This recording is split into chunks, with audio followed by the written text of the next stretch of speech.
Welcome to this video on command and control, which explores the history and reality of nuclear weapons management. We will be drawing from Eric Schlosser's landmark investigation and other critical sources on the world's most dangerous weapons. This program is brought to you by the Series of Thoughts team. We begin with Chapter 1, the dawn of the nuclear age, moving from wartime secrecy to an era defined by atomic power and existential risk. The Manhattan Project was the most ambitious military scientific undertaking in history, involving over 125,000 personnel. Led by J. Robert Oppenheimer, it culminated in the bombings of Hiroshima and Nagasaki in 1945, which killed over 200,000 people and altered global warfare forever. The Cold War ignited a nuclear arms race where the US and Soviet Union competed to build arsenals peaking at over 70,000 warheads. Doctrines like mutual assured destruction, or MAD, emerged to enforce deterrence through fear. The world was constantly on a knife's edge, reliant on fragile human judgment. Chapter 2 addresses the command and control challenge. Managing the most destructive force ever created requires systems of extraordinary precision and, crucially, trust. Nuclear command and control, or NC2, is the interlocking system of authority, communication, and procedures for managing nuclear weapons. Its core mission is to ensure weapons are used only when authorized. The U.S. system relies on the National Military Command Center, airborne posts, and secure communications. The U.S. President holds sole authority to authorize a nuclear launch, a power rooted in their role as Commander-in-Chief. This concentration of apocalyptic power in a single individual, without required checks or consultations, remains controversial. The nuclear football is a 45-pound satchel carried by a military aide, always near the president. It contains launch codes, communication tools, and strike options. It symbolizes the immense responsibility of constant nuclear readiness and the weight of that sole authority. Chapter 3 explores near catastrophes and false alarms. These terrifying moments show how accident, error, and miscalculation have repeatedly brought the world to the brink of nuclear disaster.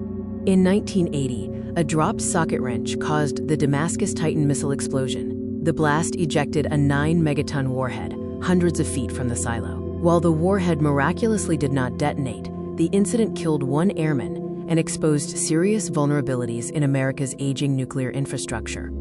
In 1961, a B-52 crash over Goldsboro, North Carolina, released two 3.8 megaton hydrogen bombs. An investigation revealed that on one bomb, 3 of 4 safety mechanisms failed. Only a single low-voltage switch prevented a thermonuclear detonation over the American East Coast. The 1966 Palomares B-52 crash involved a mid-air collision over Spain, releasing 4 hydrogen bombs.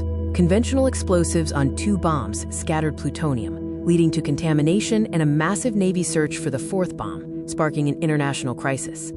A critical false alarm occurred in 1983 when the Soviet early warning system detected incoming American ICBMs. Duty officer Stanislav Petrov reported it as a system malfunction, which was correct.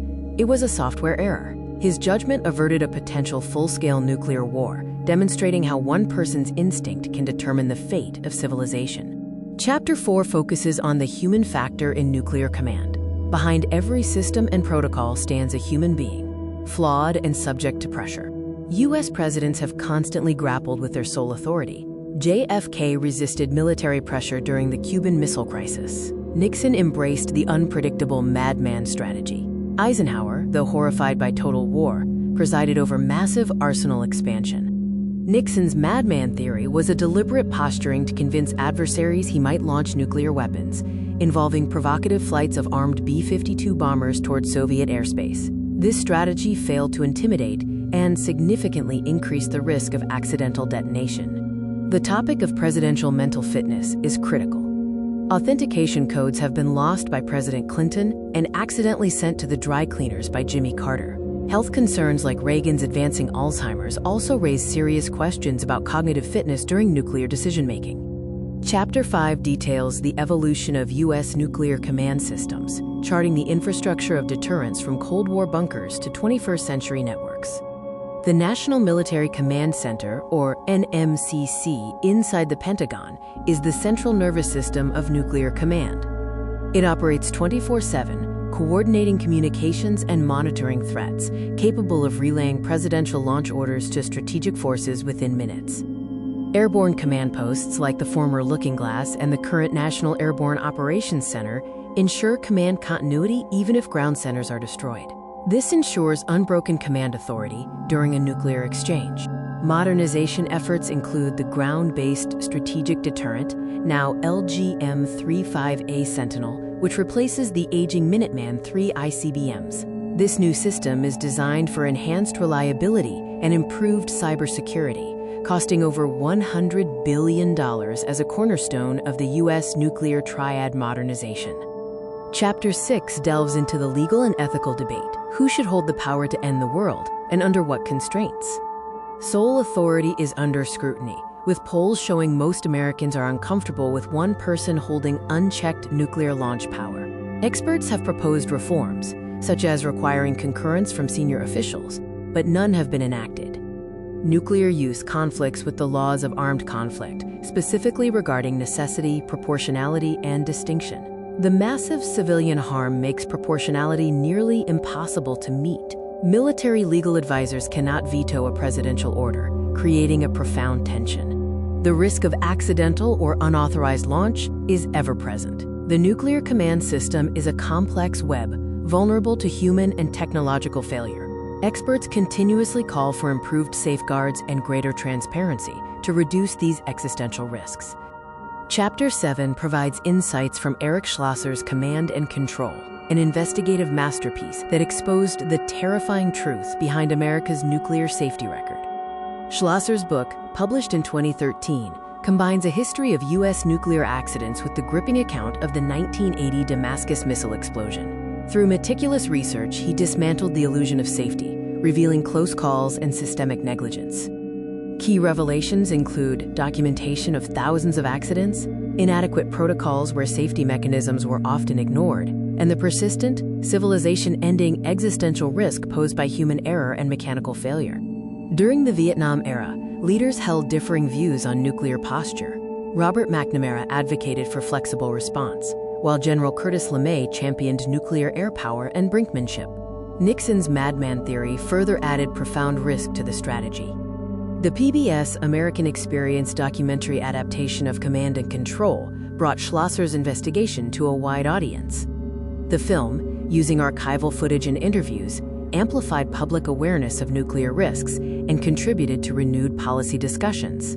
Chapter 8 addresses the global context and future challenges. Nuclear risk is a planetary concern shaped by geopolitics, technology, and human ambition. Nuclear command structures vary worldwide across the 9 nuclear-armed states. Proliferation risks increase as technology spreads, and fragile arms control treaties stall amid rising competition. Nuclear weapons are now central to global security concerns, evidenced by Russia's nuclear threats and China's rapid arsenal expansion. Modernization programs across major powers heighten the risk of miscalculation or escalation in a new tripolar era. Modern command systems rely on digital networks, introducing significant cybersecurity vulnerabilities. The prospect of hackers infiltrating systems, spoofing early warning data, or disrupting communications during a crisis is a new frontier of risk. Chapter 9 examines the path towards safer nuclear command and control, which requires institutional reform, cultural change, and sustained public engagement. Experts recommend reforming sole authority by requiring concurrence from senior officials. They also urge enhancing transparency through declassified reports, prioritizing safety and modernization, and strengthening international cooperation and arms control.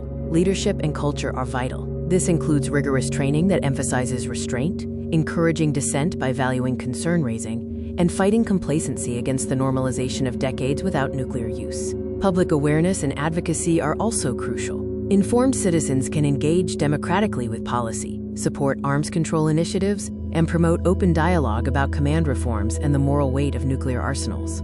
Finally, Chapter 10 provides the conclusion, the fragile balance of command and control. The challenge of nuclear command is unique. History shows terrifying close calls, reinforcing the imperative for vigilance, reform, and informed leadership. Our survival depends on balancing deterrence with safety, accountability, and moral responsibility, so that we never forget the nuclear sword remains unsheathed.